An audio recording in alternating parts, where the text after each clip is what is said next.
ભારતીય સેના દ્વારા એક પ્રેસ કોન્ફરન્સ યોજવામાં આવી, જેમાં ડીજીએમઓ લેફ્ટનન્ટ જનરલ રાજીવ ઘાઈએ જણાવ્યું કે ભારતમાં સંરક્ષણમાં પ્રવેશ કરવો શક્ય નથી. અમે ચીનમાં બનેલી PL-15 મિસાઇલને તોડી પાડી અમે અમારું ધ્યેય પ્રાપ્ત કર્યું.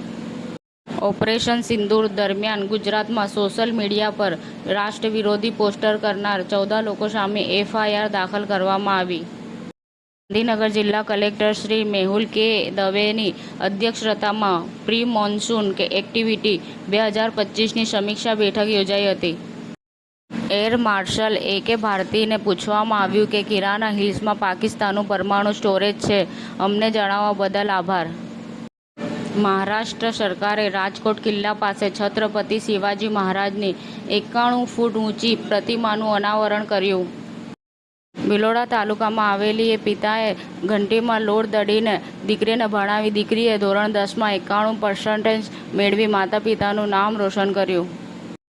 તલાલા મુકામે ચેક રિટર્નની ફરિયાદ કરનાર ફરિયાદી વિરુદ્ધ દ્વારા કરાઈ સામી ફરિયાદ.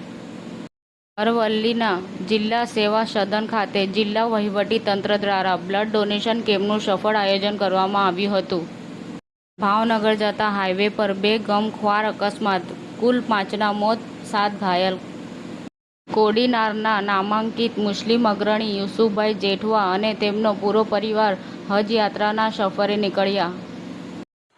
સમાચાર ટુડે ન્યૂઝ ચેનલની ટીમ અને જે સત્ય છે તે જ બતાવશે. આપ જોતા રહો સમાચાર ટુડે ન્યૂઝ ચેનલ. ગુજરાતની ધરતીનું ગુજરાતીઓ માટે જ, એટલે કે સમાચાર ટુડે ન્યૂઝ. અમારી સમાચાર ટુડે ન્યૂઝ ચેનલને લાઈક કરો, શેર કરો અને સબસ્ક્રાઇબ કરો અને જોડાયા રહો સમાચાર ટુડે ન્યૂઝ ચેનલ સાથે.